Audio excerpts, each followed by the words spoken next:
जय हिंद फ्रेंड्स, हमारे YouTube channel MP study classes पे आप सभी का स्वागत है। इतिहास की श्रृंखला का जो हमारा क्लास का टॉपिक चल रहा है वो बौद्ध धर्म चल रहा है। बौद्ध धर्म पे हम लोगों ने 3 क्लास कंप्लीट कर लिया है, जिसमें हम लोगों ने गौतम बुद्ध का जीवन, गौतम बुद्ध की शिक्षाएं और मान्यताएं और जो बौद्ध संगीतियाँ हुई थी और जो बौद्ध साहित्य थे, इन पे हमारी क्लास हो चुकी है। आज की क्लास में बौद्ध धर्म का ये अंतिम टॉपिक है, जिसमें हम लोग देखेंगे बौद्ध धर्म का विभाजन और पतन। तो आइए स्टार्ट करते हैं। इसके बाद हमारा बौद्ध धर्म जो टॉपिक है इतिहास की श्रृंखला का वो कंप्लीट हो जाएगा। तो आइए स्टार्ट करते हैं। आज की क्लास का जो टॉपिक है वो है बौद्ध धर्म का विभाजन एवं पतन। तो पहले हम लोग देखेंगे कि बौद्ध धर्म का विभाजन कितनी शाखाओं में हुआ, कैसे कैसे हुआ। फिर देखेंगे बौद्ध धर्म के पतन के कारण। तो जैसा कि हम लोग पढ़े थे, आगे देखे थे कि जो 6ठी शताब्दी ईसा पूर्व के आसपास जो जैन धर्म, बौद्ध धर्म का उदय हुआ था वो वैदिक धर्म के विरोध में हुआ था, क्योंकि वैदिक धर्म में काफी कर्मकांड उत्तर वैदिक पीरियड तक आने लगे थे। उसी के विरोध में बौद्ध धर्म और जैन धर्म का जन्म हुआ था। और आगे चल के बौद्ध धर्म में भी जो वैदिक धर्म की बुराइयां थी वही बुराइयां आगे चल के बौद्ध धर्म में भी आ जाती है। तो एक मेन कारण रहता है बौद्ध धर्म के पतन का। तो हम लोग पतन लास्ट में देखेंगे। पहले देख लेते हैं बौद्ध धर्म का विभाजन कैसे कैसे हुआ, किन शाखाओं में हुआ। इनसे अक्सर क्वेश्चन बन जाते हैं कि पूछ लिया, जैसे कि वैभाषिक जो है शाखा बौद्ध धर्म की, इसका संबंध किससे है। तो जैन धर्म दे देंगे, वैष्णव धर्म दे देंगे, बौद्ध धर्म दे देंगे। तो अगर आपको पता रहेगा इन शाखाओं में बौद्ध धर्म का विभाजन हुआ है तो शाखाओं के नाम से ही आप क्वेश्चन हल कर लेंगे। अगर शाखाओं के बारे में नहीं भी जानते तो कम से कम नाम अगर जान रहे कि ये बौद्ध धर्म की शाखा है तो उससे भी हमारा क्वेश्चन हल हो जाएंगे।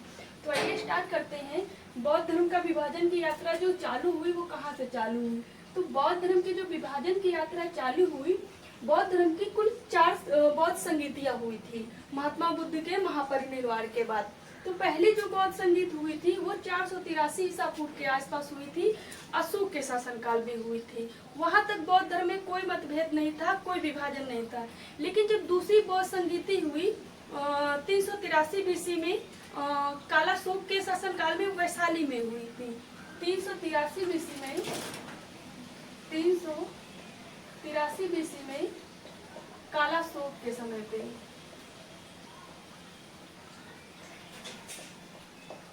383 बीसी में कालाशोक के समय पे जब बौद्ध धर्म की संगीति आयोजित की गई तो बौद्ध धर्म का विभाजन जो हुआ सबसे पहले 2 भागों में हो गया।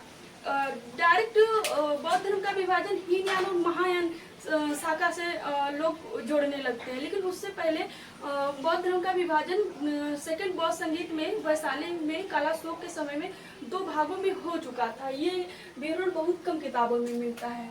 तो बौद्ध धर्म की जो यात्रा प्रारंभ हुई विभाजन की वो दूसरी बौद्ध संगीति में हुई 383 बीसी में कालाशोक शासक के समय पे वैशाली में हुई थी।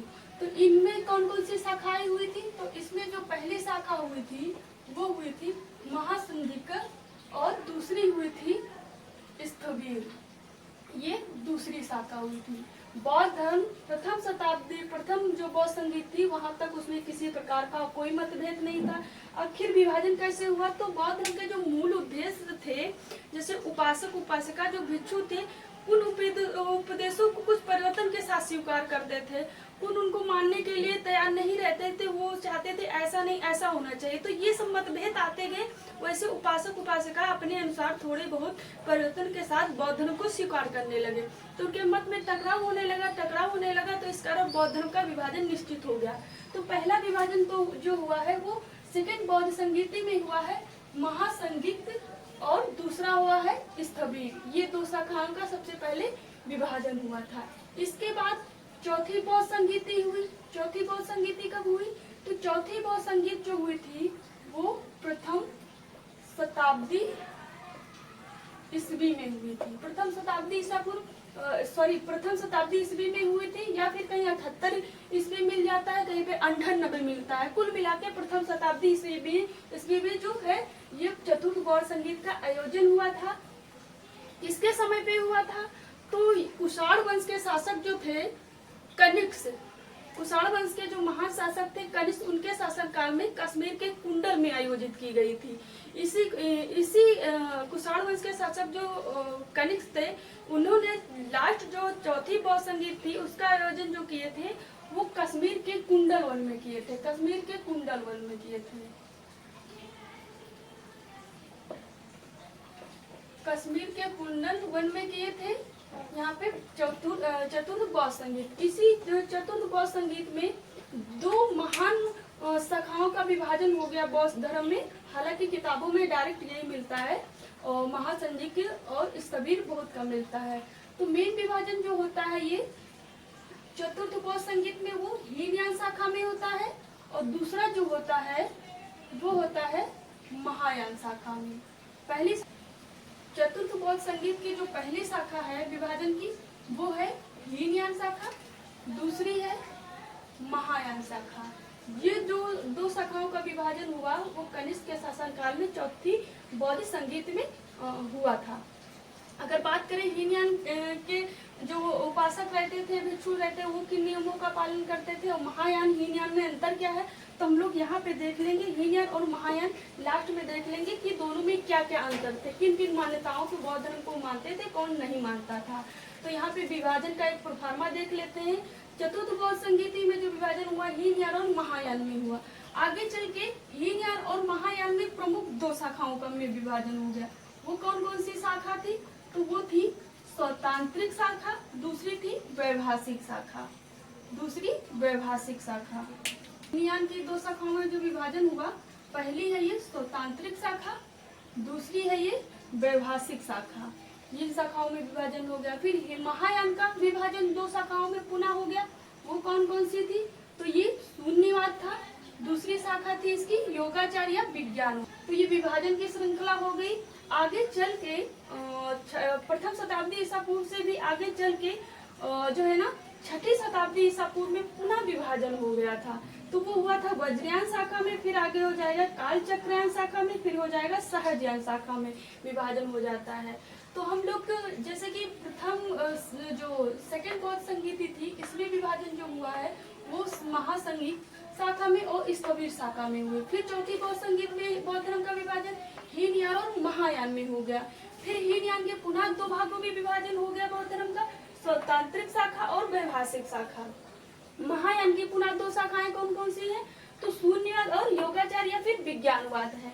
इन शाखाओं से कुछ क्वेश्चन बन जाते हैं। तो अगर बात करें स्वतांत्रिक शाखा की, स्वतांत्रिक शाखा पूछ लिया जाए किस हीनयान की है कि महायान की है, तो स्वतांत्रिक शाखा जो है वो हीनयान बौद्ध धर्म के हीनयान शाखा की है। अगर बात करें कि स्वतांत्रिक शाखा के जो प्रवर्तक थे वो कौन थे, तो कुमार लाल जो है ना वो प्रवर्तक माने जाते हैं स्वतांत्रिक शाखा के।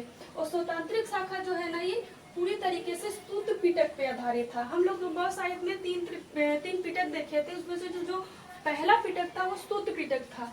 तो स्वतांत्रिक शाखा जो है ना ये पूरी तरीके से सूत्र पिटक पे आधारित थी।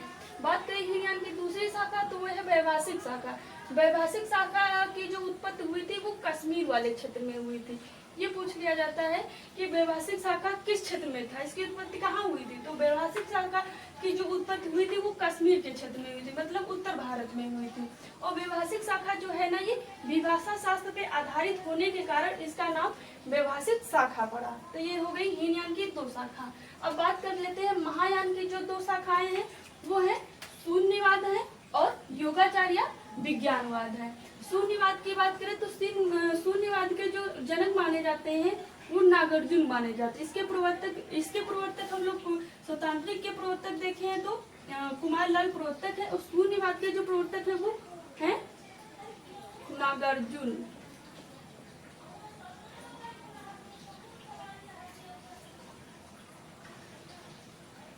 नागार्जुन है, और नागार्जुन को ही भारत का आइंस्टीन भी कहा जाता है, याद रखिएगा। तो पूछा जाए भारत का आइंस्टीन किसे कहा जाता है, तो नागार्जुन को कहा जाता है। इसके शून्यवाद शाखा के जो प्रवर्तक थे वो नागार्जुन थे, और इनके जो समर्थक थे वो थे कुछ महत्वपूर्ण नाम है, जैसे कि आर्यदेव,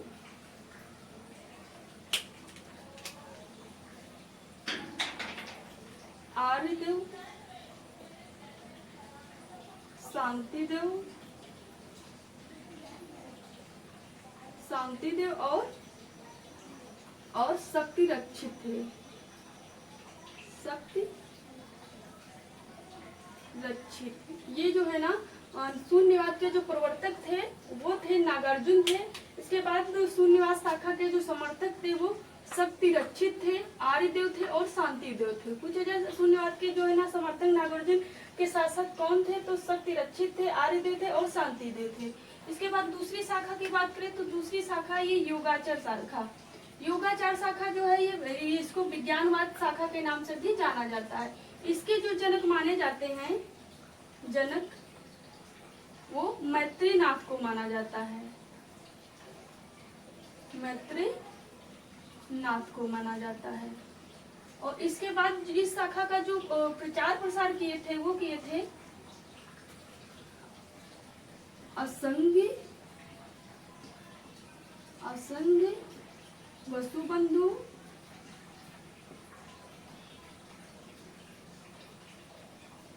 वसुमित्र। इन तीनों लोगों ने योगाचार या विज्ञानवाद शाखा के प्रचार प्रसार में अपना सहयोग दिया था। ये जिस जो महायान शाखा, इस महायान शाखा के जो वो संस्थापक या जनक माने जाते हैं वो नागार्जुन को माना जाता है, या फिर कहीं कहीं पे अशुघोष भी मिल सकता है। नागार्जुन शून्यवाद के भी प्रवर्तक माने जाते हैं। नागार्जुन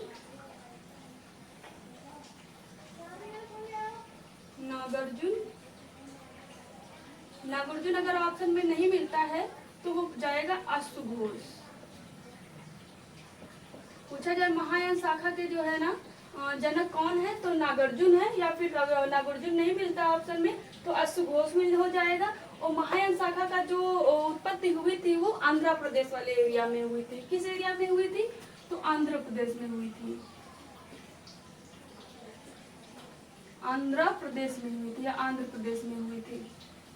महायान शाखा की जो उत्पत्ति हुई थी वो आंध्र प्रदेश में हुई थी। ये हो गई हीनयान और महायान की पुनः शाखा। अब बात कर लेते हैं आगे के कालों में 6ठी शताब्दी ईसा पूर्व में जो है ना बौद्ध धर्म यहाँ पे विभाजन हुआ, यहाँ पे विभाजन हुआ, ये शाखाएं होगी। इसके बाद आगे चल के 6ठी शताब्दी ईसा पूर्व में एक शाखा पुनः आती है जिसका नाम है वज्रयान शाखा। वज्रयान शाखा में विभाजन हो जाता है बौद्ध धर्म का। वज्रयान शाखा का विभाजन कब होता है, तो ये 6ठी से लेके 7वीं शताब्दी, 6वीं शताब्दी से लेके 7वीं शताब्दी तक जो शाखा का जन्म होता है वो बौद्ध धर्म में वो वज्रयान शाखा का होता है। वज्रयान शाखा की क्या विशेषता है कि इस शाखा में क्या था, तो अगर इसके वज्रयान शाखा के जनक की बात करें, जैसे कि जनक के हम लोग देख लिए यहाँ पे महायान के और शून्यवाद के जनक पूछे जाने की ज्यादा संभावना है। तो महायान के जो जनक हैं वो या प्रवर्तक है वो नागार्जुन है, शून्यवाद के भी नागार्जुन है। नागार्जुन नहीं मिलता है तो अशुघोष हो जाता है। और इसका जो क्षेत्र है वो आंध्र प्रदेश है। अगर वज्रयान शाखा की बात करें तो वज्रयान शाखा के जो जनक हैं वो असंग माने जाते हैं। वज्रयान शाखा के जनक कौन है, तो वज्रयान शाखा के जनक असंग है। और ये इसका समय पीरियड क्या है वज्रयान शाखा का, तो 6ठी से 7वीं शताब्दी ईस्वी माना जाता है। इस शाखा में क्या विशेषता है कि इसमें बुद्ध की जो पत्नी है वो तारा देवी और काल चक्र देवी का नाम आ जाता है कि माना जाता है ये जो बुद्ध की पत्नियां हैं तारा देवी और काल चक्र देवी जो है ना ये बुद्ध की पत्नियां हैं और इनकी भी पूजा होने लगती है। तो पूछा जाए बुद्ध की पत्नियां जो है ना तारा देवी और काल चक्र देवी को किस शाखा में माना गया कि बुद्ध की वो पत्नियां थी, उनकी पूजा होती थी, तो वो वज्रयान शाखा में तारा देवी और काल चक्र देवी को बुद्ध की पत्नियों के रूप में स्वीकार किया गया और उनकी पूजा की जाती थी। इसी शाखा में मंजूश्री मूलकल्प की रचना हुई थी। मंजूश्री मूलकल्प पूछा जाए किस शाखा की रचना है, तो वो वज्रयान शाखा की रचना है। इसके बाद इसी शाखा में गुहा समाज की रचना हुई। गुहा समाज की जो रचना की थी ये साहित्य है, जैसे मंजूश्री मूलकल्प और गुहा समाज ये साहित्य हैं जिनकी रचना वज्रयान शाखा में हुई थी। उनकी रचना किसने किया था, तो असंग ने किया था।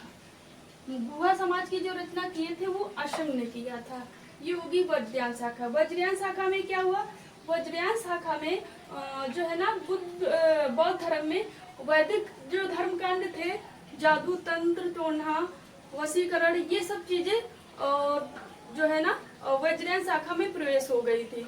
तो वज्रयान शाखा में जो बौद्ध धर्म का रूप हो गया था ना, वो हो गया था वैदिक धर्म के जैसा कि यहाँ पे तंत्र मंत्र जादू टोना ये सब चीजें प्रचलन में वज्रयान शाखा में आ गई थी। तो अगर पूछा जाए कि जादू टोना तंत्र मंत्र किस शाखा की विशेषता है, किस शाखा में होता था बौद्ध धर्म की, तो वज्रयान शाखा में होते थे। हालांकि बौद्ध धर्म जादू टोना पूजा पाठ मूर्ति पूजा इन सब चीजों के विरोध करता था, लेकिन वज्रयान शाखा में वही सब चीजें देख रहे हैं कि बुद्ध की पत्नी की तारा देवी और कालचक्र देवी की पूजा होने लगी, तंत्र मंत्र जादू टोना ये सब जो आडंबर आ गए वो वज्रयान शाखा में आ गए। इसके बाद आगे चल के 9वीं और 10वीं शताब्दी ईस्वी में काल चक्रयान शाखा का जन्म हुआ। काल चक्रयान शाखा का जो जन्म हुआ, विभाजन हुआ बौद्ध धर्म में, वो 9वीं से 10वीं शताब्दी ईसा पूर्व माना जाता है।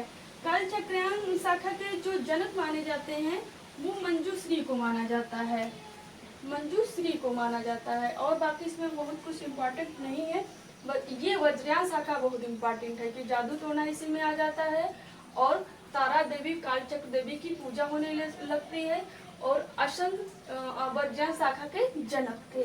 मंजूश्री मूलकल्प और गुहा समाज की इस वज्रयान शाखा में के समय पे 6वीं से 7वीं शताब्दी ईसा पूर्व के आसपास यहाँ पे इसकी रचना हुई थी। और काल चक्रयान शाखा की बात करें तो इसका समय काल 9वीं से 10वीं शताब्दी ईस्वी माना जाता है। इसके जनक कौन थे, तो मंजूश्री थे। इसके बाद आगे चल के बौद्ध धर्म में एक नई शाखा का जन्म होता है, वो है सहजयान शाखा। ये है सहजयान शाखा।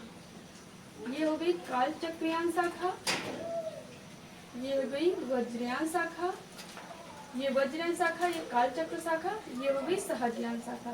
सहजयान शाखा का जो जन्म माना जाता है, इसका अस्तित्व माना जाता है, समय पीरियड इसका वो माना जाता है 10वीं शताब्दी ईस्वी माना जाता है। 10वीं शताब्दी ईस्वी तक बौद्ध धर्म में सहजयान नामक शाखा का विभाजन हो गया। इस शाखा में क्या था, तो इस शाखा का जो क्षेत्र माना जाता है, इस शाखा का जो क्षेत्र है वो बंगाल में माना जाता है। कि पूछा जाए सहजयान शाखा किस क्षेत्र में थी, इसका क्षेत्र क्या था, तो सहजयान शाखा का जो क्षेत्र था वो बंगाल था, मतलब जो पूर्वी भारत है वहाँ पे था। तो बंगाल सहजयान शाखा का बौद्ध धर्म का केंद्र था। और यहाँ तक सहजयान तक आते आते बौद्ध धर्म में जो है ना भक्ति गीतों का प्रवेश हो जाता है। पूछा जाए भक्ति गीतों का प्रवेश किस शाखा में हो जाता है, तो भक्ति गीतों का जो प्रवेश हो जाता है वो बौद्ध धर्म के सहजयान शाखा में हो जाता है। जादू टोना किसकी शाखा में आ जाता है बौद्ध धर्म के, तो वो वज्रयान के शाखा में आ जाता है। तो ये हो गई 10वीं शताब्दी तक ऐसे ऐसे बौद्ध धर्म का विभाजन होता गया। ऐसे इसके बाद धीरे धीरे जो है ना बौद्ध धर्म जैसे जैसे विभाजित होता गया वैसे पतन के लक्षण दिखने लगे और वो पतन के कारण बन गए। तो विभाजन का एक प्रभाव फिर से देख लेते हैं। सेकंड बौद्ध संगीत में जो विभाजन हुआ वो महासंगीत शाखा में हुआ, दूसरा हुआ स्थविर शाखा में हुआ। फिर चौथी बौद्ध संगीत में जो है ना वो बौद्ध धर्म का विभाजन हीनयान और महायान शाखा में हुआ। हीनयान शाखा का पुनः विभाजन स्वतांत्रिक शाखा और वैभाषिक शाखा में हुआ। महायान का पुनः विभाजन शून्यवाद और योगाचार या विज्ञानवाद में हुआ। इसके बाद आगे चल के 6वीं शताब्दी ईस्वी में वज्रयान शाखा का जन्म हुआ। फिर इसके बाद वज्रयान शाखा के बाद 9वीं से 10वीं शताब्दी में काल चक्रयान शाखा का जन्म हुआ। उसके बाद 10वीं शताब्दी ईस्वी में सहजयान शाखा का जो है ना विभाजन हुआ। ये विभाजन का परफॉर्मर है, ये याद करने का अच्छा तरीका है। हमें शाखाएं मेंचित पता होनी चाहिए ताकि कंफ्यूजन ना हो कि कौन सी शाखा किस धर्म की है। अब बात कर लेते हैं हम लोग, ये जो देखे थे हीनयान और महायान, ये बहुत इंपॉर्टेंट हो जाता है कि हीनयान और महायान जो शाखा थी इनमें क्या क्या अंतर था बौद्ध धर्म में। तो हीनयान मानने वालों को देखें तो पहले देख लेते हैं, ये हीनयान देख लेते हैं, इनका विभाजन हम लोग देख लिए हैं कि चौथी बौद्ध संगीत में कनिष्ठ काल में हुआ। दूसरा ये है महायान। तो हीनयान और महायान का दोनों में तुलनात्मक अध्ययन करके हम लोग देख लेते हैं।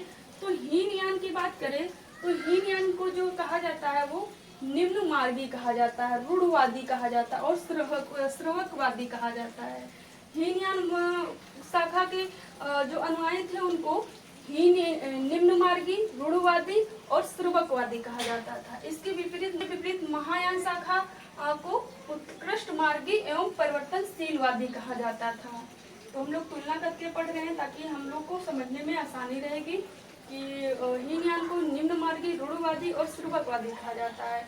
महायान शाखा को उत्कृष्ट मार्गी और परिवर्तनवादी कहा जाता है, क्योंकि ये समय के साथ परिवर्तन स्वीकार करते थे बौद्ध धर्म की शाखा में। इसके बाद हीनयान में बुद्ध को जो है ना महान पुरुष स्वीकार करते हैं, लेकिन महायान शाखा में जो है ना बुद्ध को वो देवता मानते हैं, उनको देवता मानते हैं, उनकी पूजा करते हैं। लेकिन हीनयान के जो अनुयायी थे वो बुद्ध को महान पुरुष मानते थे और उनकी पूजा नहीं करते थे। लेकिन इसके विपरीत महायान शाखा के लोग बुद्ध को देवता मानते थे और उनकी पूजा करते थे। ये अंतर हो गया था। तीसरा अंतर है ये अवतारवाद का विरोध करते हैं। हीनयान काल के लोग जब उनको महान पुरुष मानते हैं तो जाहिर सी बात है वो अवतारवाद का विरोध करेंगे। इसके बाद महायान शाखा के जो लोग थे ये जो है ना बुद्ध को विष्णु का 10वां अवतार मानते हैं। वो हीनयान के लोग जो थे, हीनयान शाखा के अनुयायी, वो बुद्ध को अवतारवाद से विरोध करते थे और बुद्ध का अवतार हुआ ऐसा नहीं मानते थे। लेकिन महायान शाखा के जो लोग थे वो बुद्ध को विष्णु का 10वां अवतार स्वीकार करते हैं। इसके विपरीत जो है ना हीनयान शाखा के जो लोग थे वो बुद्ध के जो मूल उपदेश थे उनका अक्षरशः पालन करते थे। मतलब बुद्ध द्वारा दिए गए जो उपदेश, मूल उपदेश थे, उनको वो अक्षरता स्वीकार करते, जैसे थे उनका पालन वैसे करते थे। लेकिन इसके विपरीत महायान शाखा के जो लोग थे वो उपदेशों को परिवर्तन के साथ स्वीकार करते थे, कि समय के साथ जो परिवर्तन है उसको साथ में स्वीकार करते थे। उसमें कोई परिवर्तन बुद्ध द्वारा जो भी उपदेश दिए गए थे उनमें वो कोई परिवर्तन स्वीकार नहीं करते हैं। कौन नहीं करता है? तो हीनयान नहीं करते हैं। और परिवर्तन के साथ तो उपदेशों को कौन स्वीकार करता है समय के साथ? तो महायान शाखा के लोग। ये मॉडिफाई तरीके से मान लीजिए, ये मॉडिफाई बौद्ध धर्म में हर नियम में मॉडिफाई करना चाहते हैं और हीनयान लोग ऐसा नहीं चाहते। जैसे उपदेश है महात्मा बुद्ध के वो वैसे ही स्वीकार करते हैं। इसके बाद जो है हीनयान के अनुयायी थे वो श्रीलंका, बर्मा, इंडोनेशिया क्षेत्र में अपना प्रसार का क्षेत्र इनका था। तो इनका जो क्षेत्र माना जा रहा है वो दक्षिण भारत दिख रहा है हमें। श्रीलंका, बर्मा, इंडोनेशिया और क्षेत्र था हीनयान शाखा का। इसके विपरीत जो है ना महायान शाखा का जो क्षेत्र था वो तिब्बत था, चीन था, जापान था, कोरिया था। मतलब ये जो है ना उत्तर भारत वाला दिखता है, चाइना के मतलब उत्तर पूर्व वाला क्षेत्र दिखता है। तो महायान शाखा के लोग जो प्रचार करते थे वो तिब्बत, चीन, जापान, कोरिया में करते थे। और हीनयान शाखा के लोग जो प्रचार प्रसार का क्षेत्र था वो श्रीलंका, बर्मा, इंडोनेशिया इनका क्षेत्र था। इसके बाद हीनयान शाखा के जो अनुयायी थे वो व्यक्तिवादी थे और आदर्श उनका जो था वो अरहत था। हीनयान शाखा के जो लोग थे वो व्यक्तिवादी थे, उनका आदर्श जो था वो अरहत था। इसके विपरीत महायान शाखा का जो अनुयायी थे, मानने वाले थे, वो समिष्टवादी थे। ये व्यक्तिवादी थे हीनयान और ये समिष्टवादी थे। और इनका जो आदर्श माना जाता है वो बोधिसत्व माना जाता है। तो आगे हम लोग देख लेंगे बोधिसत्व वो होते हैं जो भविष्य में जो है ना बुद्ध का जन्म होने की संभावना रखते हैं, भविष्य में जन्म लेने वाले बुद्ध के रूप में बोधिसत्व। तो ये महायान शाखा के जो वो थे वो ये हीनयान व्यक्तिवादी थे, इनका आदर्श जो था अरहत था। वो महायान का जो ये था वो समिष्टवादी था, उनका आदर्श बोधिसत्व था। इसके बाद तो बेसिक और अंतर है, जैसे कि अगर हीनयान की बात करें तो हीनयान में मूलतः पाली भाषा का यूज किया जाता था। मूलतः पाली भाषा का यूज किया जाता था। पाली भाषा का यूज किया जाता था। और महायान शाखा में ज्यादातर संस्कृत का यूज किया जाता था, संस्कृत भाषा का किया जाता था। हीनयान शाखा के जो अधिकतर साहित्य है वो पाली भाषा में पाए गए हैं और महायान शाखा के जो अधिकतर साहित्य है वो संस्कृत भाषा में पाए गए हैं। इसके बाद हीनयान शाखा के जो लोग थे वो मांस नहीं खाते हैं, महायान शाखा के लोग मांस खाते हैं। तो ये अंतर हो गया। कौन कौन से अंतर है हीनयान और महायान? हीनयान जो है ना वो उनके साहित्य पाली भाषा में पाया जाता है और ये मांस खाते थे। इसके विपरीत ये इनका जो साहित्य पाया जाता है वो संस्कृत भाषा में पाया जाता है, और ये मांस नहीं खाते थे। और ये बुद्ध को महान पुरुष मानते थे, ये बुद्ध को भगवान मानते थे। इसीलिए कनिष्क के शासन काल में देखें बुद्ध की मूर्तियों का निर्माण होने लगता है मथुरा और गांधार शैली के अंतर्गत। वो महायान शाखा में, अगर मूर्ति पूजा का पूछा जाए संबंध बौद्ध धर्म में किससे आया तो महायान शाखा में हुआ। जबकि जो बुद्ध के मूल उपदेश थे वो खुद मूर्ति पूजा का विरोध करते थे, लेकिन आगे चल के मूर्ति पूजा का जो है ना प्रारंभ जो हो जाता है वो महीने और बौद्ध धर्म की महायान शाखा के अंतर्गत हो जाता है। तो मूल उपदेश जो थे, ये मूलभूत अंतर जो थे वो हम लोग हाईलाइट करके देख लिए हैं। तो ये हीनयान और महायान में अंतर हो गया। इसके बाद जो हम लोग ये बौद्ध सत्व देखें, ये बौद्ध सत्व देख लेते हैं। बौद्ध सत्व वो होते हैं जो भावी बुद्ध भविष्य में जो भावी बुद्ध होते हैं, भविष्य में बुद्ध जन्म लेने वाले होते हैं। बौद्ध सत्व की बात करें, कुछ बौद्ध सत्व हैं 6 जिनसे क्वेश्चन बन जाने की संभावना है, जो डीप एग्जाम होते हैं हिस्ट्री के लेके। तो अगर हम बात करें बौद्ध सत्व की, कौन कौन से बौद्ध सत्व हैं, तो बौद्ध सत्व हैं, तो पहला देखेंगे हम लोग बौद्ध सत्व, फिर देखेंगे उनके प्रतीक क्या है, फिर देखेंगे उसमें गुण क्या है। तो पहले बोधिसत्व की बात करें तो पहला बोधिसत्व है मैत्रेय है, और इनका जो प्रतीक है वो कलशधारी है। इनमें गुण क्या पाया जाता है, इन्हें भावी बुद्ध कहा जाता है।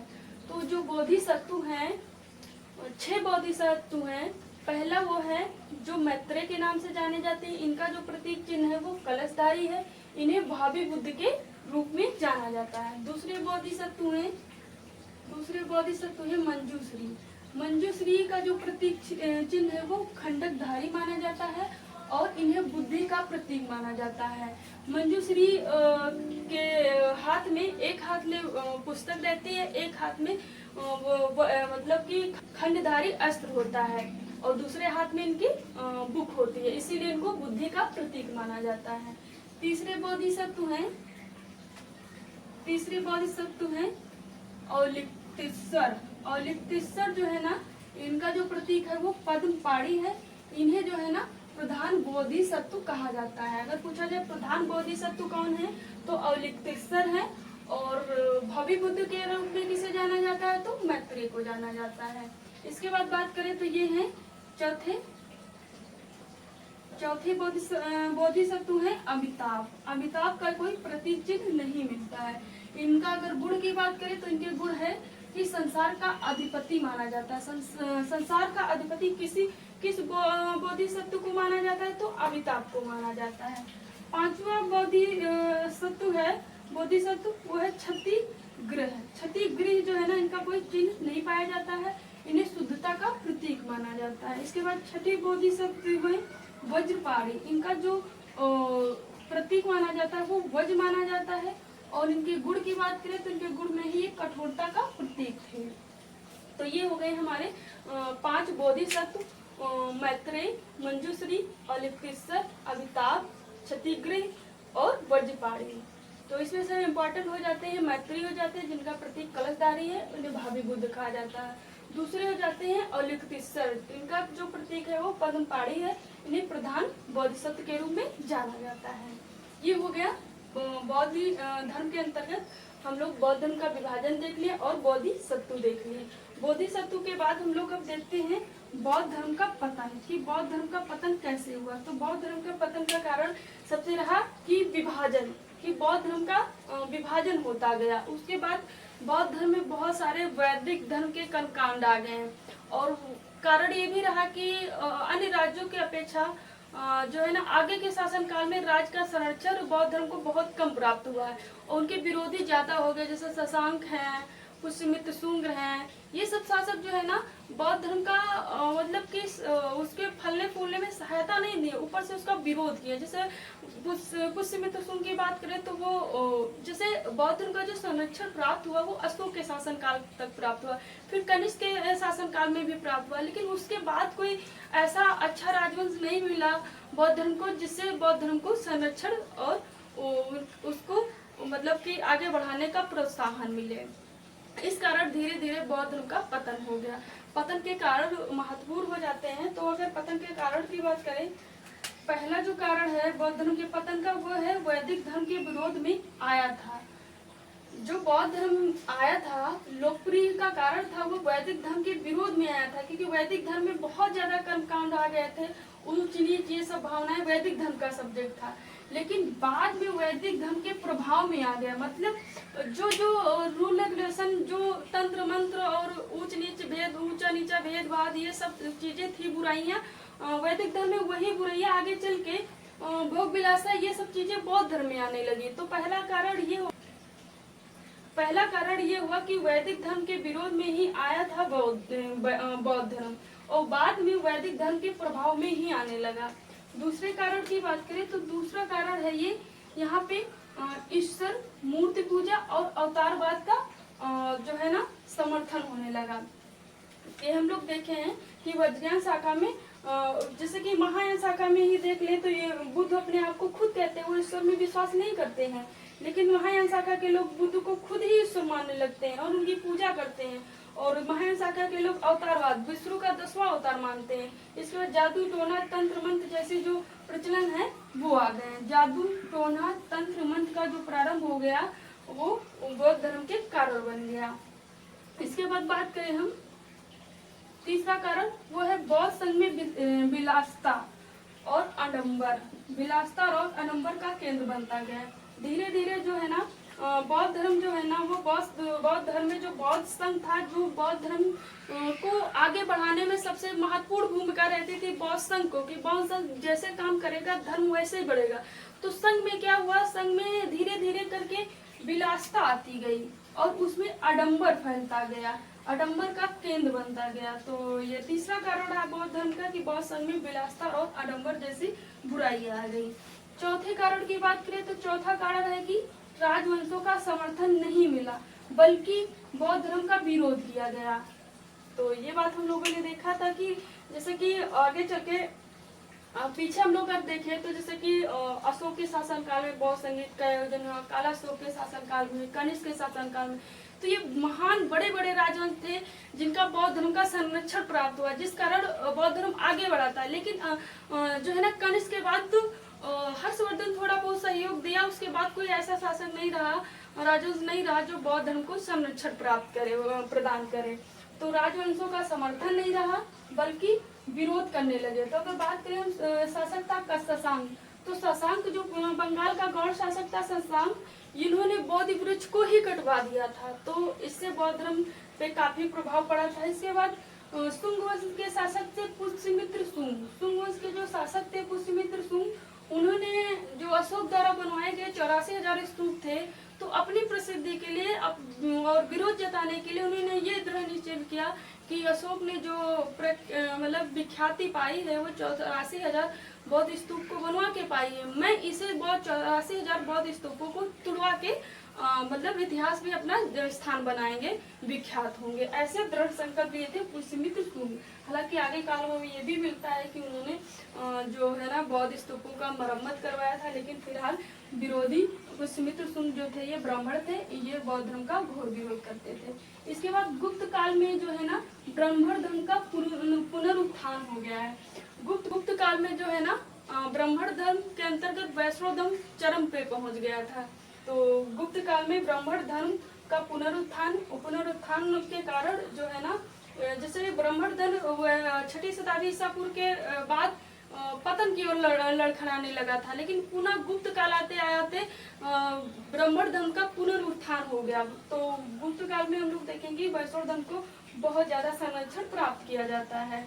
तो यहाँ पे गुप्त काल में कोई संरक्षण नहीं प्राप्त हुआ, बल्कि बौद्ध धर्म का पुनरुत्थान हो गया, ये कारण रहा बौद्ध धर्म के पतन में। इसके बाद बात करें तो इसके बाद छठा कारण हो जाता है कि यहाँ पे संस्कृत भाषा का प्रयोग होने लगता है। संस्कृत भाषा जो थी ये वैदिक साहित्यों की, वैदिक धर्म की मूल भाषा थी संस्कृत भाषा, जो आम जनमानस को समझ में नहीं आती थी। आम जनमानस सरल भाषा जो थी वो पाली भाषा थी। लेकिन धीरे धीरे हम लोग देखें कि महायान शाखा के जो ग्रंथ हो जाते हैं वो संस्कृत में हो जाते हैं। संस्कृत जो है ना वो टप थी, क्योंकि वैदिक काल में हम लोग को संस्कृत जो सभी लोगों को नहीं पढ़ने दिया जाता था, कुछ उच्च वर्ग के ही लोग रहते थे वो पढ़ते थे, तो वो जो आम जनमानस की भाषा नहीं थी। इस वजह से ये भी कारण है जो संस्कृत भाषा में इनके साहित्य हो गए, तो हर कोई पढ़ने में सक्षम नहीं रहा। तो संस्कृत भाषा का प्रयोग भी जो है ना बौद्ध धर्म के पतन के कारण में महत्वपूर्ण भूमिका अदा करता है। इसके बाद है ये साथ हुआ कि तुर्कों का आक्रमण। तुर्की आक्रमण जो हुआ, तुर्की आक्रमण, मुस्लिम आक्रमण हुए, तो इसमें यह शासक था ये वो था आक्रमणकारी बख्तियार खिलजी। बख्तियार खिलजी हम लोग देखे हैं कि नालंदा विश्वविद्यालय की जो लाइब्रेरियां थे उनको जला के नष्ट कर दिया था। तो बौद्ध साहित्य जितने थे वो पूरी तरीके से ध्वस्त हो गए थे। तो बौद्ध साहित्य जब ध्वस्त हो गए, इतना बड़ा बौद्ध धर्म का जो केंद्र था नालंदा वो ध्वस्त हो गया। तो ऐसे ऐसे करके धीरे धीरे करके बौद्ध धर्म का पतन हो गया। तो आई होप आज की क्लास आपको समझ में आई होगी कि बौद्ध धर्म का पतन कैसे हुआ और बौद्ध धर्म के विभाजन की शाखाएं क्या थी और बौद्ध सत्व कौन कौन थे। बाकी आज के लिए जय हिंद।